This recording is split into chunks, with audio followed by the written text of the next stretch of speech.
How to turn on or turn off sync Bluetooth with Samsung Cloud on Samsung Galaxy S26 Ultra.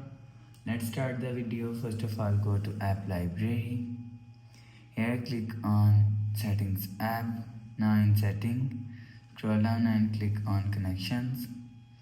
After click on Connection, you will see third option is Bluetooth. Click on Bluetooth. After click on Bluetooth, click on this three dot icon and click on Advanced Settings. After click on Advanced Settings, you will see Sync with Samsung Cloud is here. If you want to turn off Sync Bluetooth with Samsung Cloud, so turn off this button. After turn off this button, you will see Sync with Samsung Cloud is turn off. If you want to turn on Sync with Samsung Cloud, so turn on this button.